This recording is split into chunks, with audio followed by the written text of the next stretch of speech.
Labas visiems ir sveiki sugrįžę. Sveiki, aš sveikinuosi su jumis iš antrojo sezono. Bartuševičius ir paralimpiečiai grįžta į eterį. Mes ir vėl prikaupėm labai fainų svečių. Šiandien net 3 įsitaisę čia. Dar neišduosiu, į kurį čia šiandien koncentruosimės, bet jau pradeda šypsotis pamažu Deividas. Tai visai netrukus susipažinsime su juo, bet aš noriu pradėti turbūt nuo trenerių. Gal pradėkime, prisistatom ir pasakom, kiek jau laiko nevartojam. Ne, tiesiog galim prisistatyti. Esu Ramunė.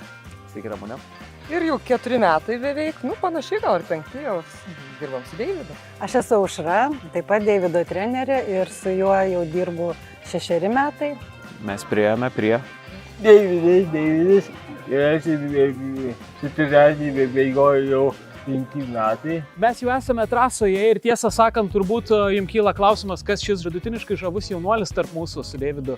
Ir tai yra ne kas kitas, o pats Robertas Kalinkin. Plojimai jam. Vardą pasakė teisingai, pavardę kaip iš brand vadovėlio mano brandbuko.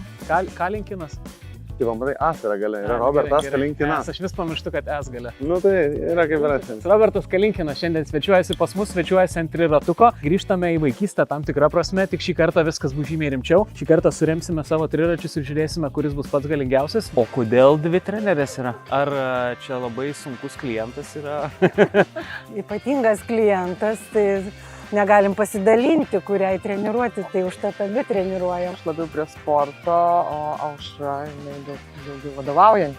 Abi vykdom treniruotės, kuriam planus, bet aš taip pat ir organizacijos vadovė esu. Ant ko mes čia sėdim, kas čia per dalykas, kaip jis valdomas ir kuris bus greičiausias? Tai ratas, free running ir su juo pritaikyta žmonėms su negalia, kur žmonės gali atsisėsti ir bėgti savo kojom. Nors žmogus sėdi vežimėlyje. Pavyzdžiui, labai sunkiai vaikščioti, bet jeigu jis valdo savo kojas, jis gali atsisėsti ir bėgti. Ir tai stiprina savo kojas. Ir kaip matot, labai gerai Deividas pasakė, kad gali neįgalieji naudotis šiais triračiais, tai gali tiek žmogus su stuburo trauma, tiek dizaineris irgi gali naudotis ir visiems puikiai. Deividai, gal mes galim pradėti nuo pačių pradžių, pasikalbam, kaip atsidūrėte šiandien čia. Gimus dar nebuvo aišku, kas bus ir gyvenimas šiek tiek pasisuko, galbūt kažkiek apsivertė šiek tiek vėliau, ar ne? Kas atsitiko? Gimiau dar tais laikais nieks nenorėjo nustatyti, kad aš esu negalia. Jie skaitė, kad aš sveikas esu. Ir beveik pradėjau nevaikščioti iki 2-3 metų. Paskui pradėjau važiuoti, bet sunkiai. 15 metų susiradau Vilniuje vienintelį neįgaliųjų vaikų sporto klubą Vilnys. Ten atsistojau ant savo kojų. Ir užsiiminėjau su sportu nemažai laiko. Kol patyrė stuburo traumą. Kiek greitai bėgo? Ar kas atsitiko? Pradėjau dantuką pradėti į statybą dirbti. Ir susitraumavo mano stuburas. Tu nesi turbūt bandęs niekada, ne? Ne, tarsi kiekvieną sekmadienį savo malonumui varinėjai, žinai. Kaip tu vertintum savo galimybės prieš mum išriedant į trasą? Labai norėčiau, bet aš vis tik leisiu tau laimėti. Aha. Nežinai, būtų kažkaip nemandagu man atvaryti ir rodyti tau, kad aš galiu geriau negu tu po tiek klaidų, kiek tu esi nufilmavęs. Jo. Mane mama geriau išauklė. Kas atsitinka tada, kai patiriama tokia trauma, kuri kitiem turbūt sakytų, kad viskas, gyvenimas baigęs, aš sportininkų tai jau tikrai niekada nebus, bet jūs nesustojat. Yra tokių žmonių, kurie nusimoja ir sako, aš nieko negaliu, o aš kabinuosi iš gyvenimo.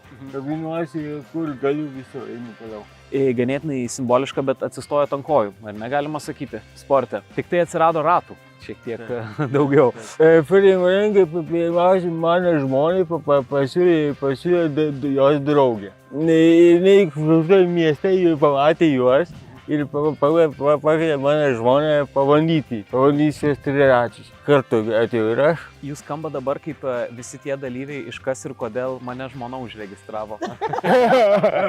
Žiūrėk, Deivido vairas turi stabilizatorių, matai? Aha. O mes neturim, tai mums kirdik. Jo, gerai. Suk vairą. Negaliu, žinok, pas mane labai stabilizatorius neleidžia pasukti. Wow, amazing. Tarsi aišku, man tai duokit va tai va. Tai va, tai dabar, jeigu jums atsitiktų taip, kad jūs turėtumėte triratį be stabilizatoriaus, labai stipriai laikykit vairą, žinokit. Kai susitikot pirmą kartą, ar jau buvo aišku, kad va šitas tai eis toli, jeigu galima taip sakyti? Na taip, jis buvo vienas stipriausių mūsų komandos narių. Pirmus turbūt 2 metus mes tiesiog bėgiodavome, tiesiog buvo rekreacinis daugiau bėgiojimas, nes mes neturėjom lėšų kaip organizacija, jauna organizacija, patalpoms, triračiams laikyti maniežui. Tada išvažiavome pirmą kartą į Danijos stovyklą frame running. Ten renkasi vien tik bėgikai su triračiais iš viso pasaulio. Gavom klasifikaciją pirmą kartą ir jau tada mūsų tikslai buvo aiškus, kad norim dalyvauti varžybose, kad galim, kad yra daug potencialo Deividui. Taip, dabar eisim visi į startą, kurie pavaduoja startas. Visi turėjo sustoti prieš liniją ir laukiame starto. Kai užduodama startas, visi lenktyniauja iki čia, iki šios vietos. Kas pirmas, pamatysime. Deividai, tu jau atsilieki, startas jau duoda. Nesąžininga. Kaip sekėsi paskutiniajam pasaulio čempionate? Paskutiniajam čempionate, kuris vyko Japonijoje, užėmė 3 vietą. Sveikinimai ir ploja dabar žiūrovai irgi prie savo kompiuterių. Gerai, mes keliavome prie starto ir neužilgo susitiksim. Iš pradžių susitiksite su manimi, ko gero, tada su Deividu susitiksit, tada kažką pakalbėsim ir susitiksime ir su Robertu tada. Ar bandyti bėgti kuo didesniais šuoliais, ar bandyti kuo tankiau statyti kojas? Čia galbūt greitai dėsi, kuo didesniais. Bet tai priklauso nuo žmogaus negalios. Vienas žmogus gali daryti didesnius žingsnius, kitas mažesnius.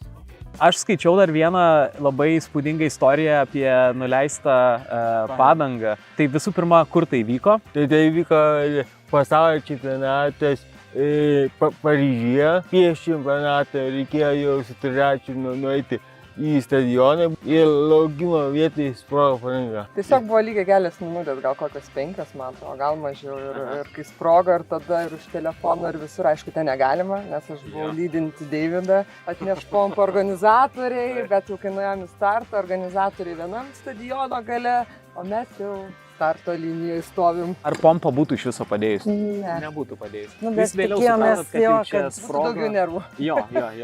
Bet nebuvo tai paskutinė vieta. Tai buvo 4 vieta. Čia reikėtų pasimokyti visiems mūsų Dakaro lenktynininkam. Net žmogus su sprogusią padangą pasiekė finišą ir ne šiaip pasiekė, o dar ir 4 vietą. Jeigu jaučiat, kad pradeda jūsų triratis drebėti smarkiai į šonus, tai geriau pristabdykite. Žinot, aš labiausiai dėl ko džiaugiuosi, kad nėra radaro čia, nes mieste tik 50 galima. Kada dabar bus kvalifikacija pakliūti į čempionatą? Paryžiuje arčiausia data, bet labai tikimės, kad Deividas iš tikrųjų išlaikys savo sportinį lygį ir jis tikrai turėtų pakliūti, nes 6 sekundės, jis turi rezervo 6 sekundės. Kur vyks pasaulio čempionatas? Indijoje. On your marks, set, go!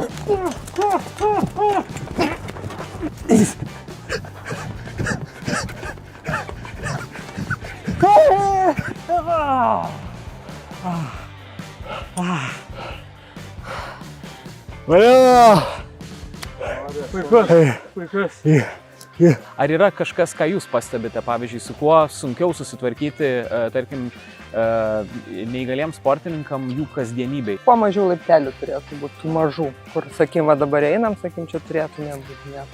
Ar, sakim, stadioną, kažkoks pakilimas vis tiek yra. Arba, sakim, užsienį, kai išvažiuoji, dabar važiuosi į Paryžių, tai irgi, sakykim, jeigu metro važiuoji, ten yra laiptelių. O jeigu elektrinis, ypač, pavyzdžiui, vežimėlis, tai ten sveria apie 100 kg, tai jau yra reikalų. Daug dalykų iš tikrųjų neįgaliesiems labai sunku atvykti į treniruotės. Tie, kurie vairuoja automobilį, kaip Deividas su žmona, jo žmona vairuoja ir jie visur kartu važiuoja, bet visiems kitiems iš tikrųjų yra labai sudėtinga, jeigu su vežimėliu naudotis viešuoju transportu, yra daug nepatogumų dar Vilniuje. Aš nemaniau, tiesą sakant, kad tiek pavargsti per 100 metrų, galvojau, kad biškį lengviau jausiuosi. Bet tu labai skuodi. Na, aš jau tuo žinoma. Tu buvai sustojęs, ne, net kažkur? Jo, va čia va. Tu buvai dar pikniką kėlėsi ten. Nu. Sveiki. O koks laikas? 10:74. Koks yra normalus laikas? Apie 11 sezono pradžioje, tai dabar geriau, nes jau mes Pasiruošę. Čia visai dar respektabilu palyginus. Kaip ir kiekvienoje Bartuševičius ir Paralimpiečiai serijoje, mes turime tradicinius raundus. Vienas iš jų, kur sportininką aš įveju jį į pinklės ir atsitempiu į savo sritį ir tas sritis yra raustai. Mūsų tikslas yra neprasijuok, nes prasijuokdami mes atiduodame taškus varžovui. Galim pradėti. Taip. Šiaip Deividas turi cerebrinį paralyžių, bet kai sutinka daug žymių žmonių, jam būna celebrinis paralyžius. Šiaip tai turiu pasakyti, kad Mantas dirba su įspūdingais svoriais, o ypač su jo kojom. Tam, kad Deividas bėgtų frame running'e, jam nereikia išradinėti dviračio, jam reikia išradinėti dviratį ir tada surinkti kitokį. Atrodo, Manto planus mesti svorį ištiko cerebralinis paralyžius. Gerai, užskaitau, bravo, visiškai į vienus vartus sulėsi mane. Tai ką, Deividai, aš noriu labai dar kartą padėkoti už laidą, buvo labai smagu, tikiuosi, kad išsiskiriam nebloguoju ir nebuvo supykta už mano bairius, nes jūsų bairiai buvo puikus. Ačiū. Draugai? Draugai. Ačiū už tai, kad žiūrėjote laidą Bartuševičius ir Paralimpiečiai. Šiandien čia mes kalbėjome su Deividu bei Deivido trenerėmis, o kitą laidą jau nauji veikėjai ir naujos jų istorijos. Įsijunkit, žiūrėkit, bet svarbiausiai, tame tarpe, kai viena laida pasibaigė ir kita prasideda, geriausia, jeigu tą laiką išnaudotumėte eidami sportuoti. Sportuokit ir kai grįšit, jau bus nauja serija. Sutarėm. Ir atsisveikinam iki kitų. Aš sakau ate, Deividas sako Viso. ate, čiau.